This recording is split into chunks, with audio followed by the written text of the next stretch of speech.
আসসালামু আলাইকুম, সবাইকে স্বাগতম জানাচ্ছি ইউটিউব চ্যানেল ফ্রেন্ডস থিঙ্ক আনলিমিটেডের পক্ষ থেকে। যেখান থেকে ভিডিওটি দেখতেছেন, দেশীয় ও প্রবাসী সবাইকে শুভেচ্ছা অভিনন্দন।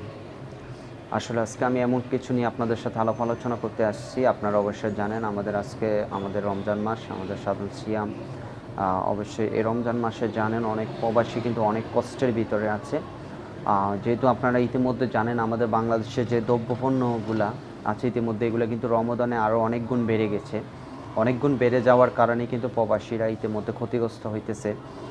যেহেতু আপনারা জানেন আগে যে দ্রব্য সামগ্রী বলতে চাউলের বস্তা যেখানে একজন প্রবাসী 22 থেকে 23 টাকায় কিন্তু চাউলের বস্তা পেত, এখন বর্তমানে ওই চাউলের বস্তা কিন্তু 285 টাকা রেট ধরা হয়েছে।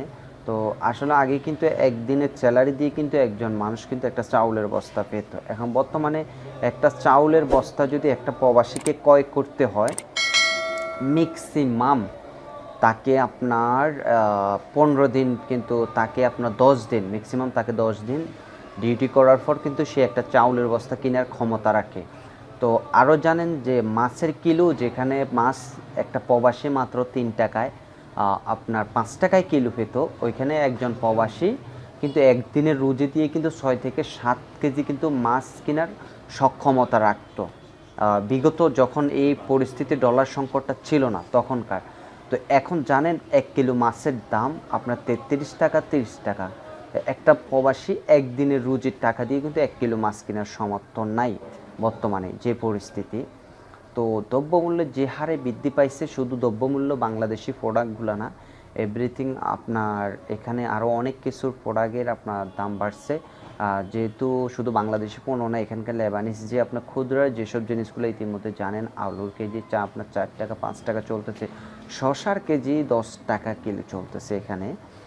তারপর আপনার একটা খাস যেখানে আগে আপনার মিতানু খামসিন দিয়ে পাওয়া যেত, বর্তমানে ওটা 6 টাকা বিক্রি করতেছে।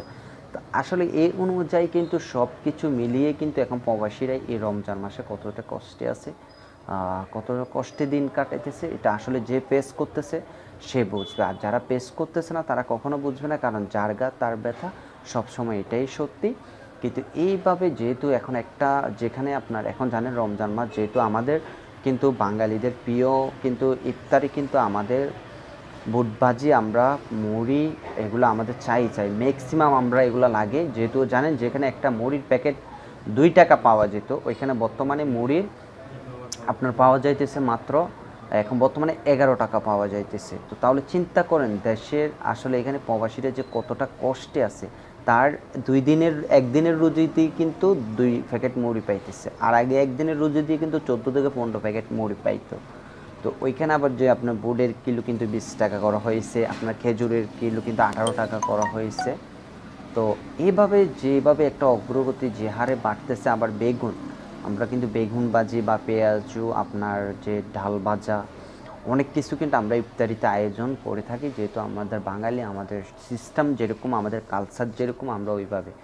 তো এই পরিস্থিতির মধ্যে যে এখন কয়জন প্রবাসী কিন্তু ইফতারি আয়োজন করতে পারতেছে বাসায়, অবশ্যই আমার থেকে আপনারা সবাই যারা ভিডিওটি দেখতেছেন সবাই ভালো জানেন। বিশেষ করে মনে হয় না শতকরা আপনার 90%-এর মধ্যে 100%-এর মধ্যে 95% এখন বর্তমানে ইফতারি আয়োজন করতে পারে।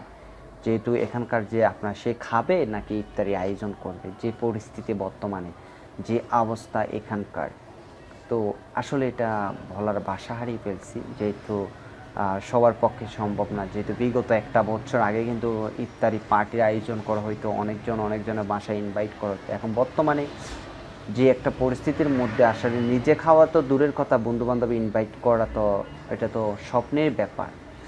তো আসলে এরকম পরিস্থিতির মধ্যে কিন্তু তারপর আলহামদুলিল্লাহ অনেক প্রবাসী রোজা যারা রাখছেন, অবশ্যই আল্লাহর কাছে দোয়া করবেন যেন সবাইকে আল্লাহ সুস্থ রাখে, কখন এই বিপদ থেকে আমাদেরকে উদ্ধার করে, এটা নিয়ে সব সময় ভাবি। ইনশাআল্লাহ আল্লাহ যেন এই পবিত্র রমজান মাসে, যেহেতু আল্লাহ বরকতের মাস, এখানে অনেক কিছু দিয়ে থাকেন। তো আমাদের কষ্টের কথা অবশ্যই আল্লাহ তাআলার কাছে সবসময় বলে থাকি। আপনারা অবশ্যই নামাজের মধ্যে বলবেন আল্লাহ যেন ভালো কিছু দেয় আপনাদের জন্য, সবার জন্য দোয়া করবেন। কিন্তু এই দ্রব্যমূল্য নিয়ে আসলে যে একটা হিমশিম খেতেছে প্রবাসীরা, যে রোম ভাড়া ইতিমধ্যে জানেন লেবাননে কিন্তু অধিকাংশই রোম ভাড়া বৃদ্ধি করার চিন্তাধারা করতেছে। এখানকার যে তেলের সংকট, অনেকগুলো তুরুম্বা কিন্তু ইতিমধ্যে এখানে অনেকগুলো পেট্রোল পাম্প বন্ধ হয়ে গেছে, আপনার ডলারের সংকটের কারণে যে তেলের যে একটা দ্রব্যমূল্য যে হারে বৃদ্ধি পাইছে, এটা নিয়ে আসলে বলার মানেই রাখে না। তো অবশ্যই আমি আপনাদেরকে ইনশাল্লাহ আরেকটা ভিডিও অবশ্যই আপনাদেরকে দিয়ে থাকবো। বাংলাদেশে যে কোনো দোকানে গিয়ে আপনাদের জন্য একটা ভিডিও করব। অবশ্যই যে কোন প্রোডাক্টগুলো কত অবশ্যই আপনারা জানবেন, কেন এগুলো বৃদ্ধি করা হয়েছে, রমজানে কেন এত হারে বৃদ্ধি পেয়েছে বা কী কারণে তারা আসলে এটার সাথে কেন কি প্রবাসীদের এই যে বাংলাদেশের পণ্যগুলো যে এখন আবার একটু বৃদ্ধি করা হয়েছে, কিন্তু এখন দেখবেন যেসব পণ্যগুলো বিক্রি করতেছে দোকানে ওগুলো কিন্তু ডলার হিসাবে বিক্রি হইতেছে না। আপনি আগে যদি এখন ডলার যদি 12 লাখ টাকা চলে, কিন্তু ওই হিসাবে কিন্তু তারা ওটা বিক্রি করতেছে না, তারা কিন্তু এর চেয়ে আরও বেশি হারে বিক্রি করতেছে এখন রমজান মাসে। শুধু এখানে না, লেবানিজের যে দোকানগুলো ওগুলোর মধ্যেও কিন্তু সব কিছুর দাম রেট বৃদ্ধি করেছে। এই যে এখন একটা ঈদের সময় কয়জন প্রবাসী কেনাকাটা করতে পারে? ম্যাক্সিমাম একটা গেঞ্জি যে এখন মানুষ 5 টাকা পাইতো, ওই গেঞ্জিটা এখন 50 টাকা, 70 টাকা, 80 টাকা। কিন্তু একটা প্যান্ট কিনতে গেলে জিন্স প্যান্ট বলেন আপনার 150 টাকা, 200 টাকা।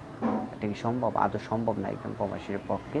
তো আল্লাহ আমাদের সবাইকে ভালো রাখুক, সুস্থ রাখুক। ইনশাল্লাহ আমি অবশ্যই বাংলাদেশি পণ্য নিয়ে আপনাদের একটি ভিডিও নিয়ে অবশ্যই আসবো আগামী সপ্তাহে। আপনারা প্রস্তুত থাকবেন ভিডিওটি দেখার জন্য। আর যদি চ্যানেলটিতে নতুন হয়ে থাকেন এক্ষুনি সাবস্ক্রাইব করে নিন। আর অবশ্যই ভিডিওটি দেখার আগে অবশ্যই একটি লাইক করবেন, কারণ আপনারা লাইক করলে ভিডিওতে অবশ্যই ভিডিও বানানোর একটা অনুপ্রেরণা থাকে। আপনাদের সাপোর্টেই কিন্তু এতটুকু আশা। তো আমি আপনাদের জন্য সবসময় দোয়া করি, সবাই অবশ্যই পাশে থাকবেন ইনশাল্লাহ। আজকের মতো এখানে বিদায় নিতেছি। আল্লাহ।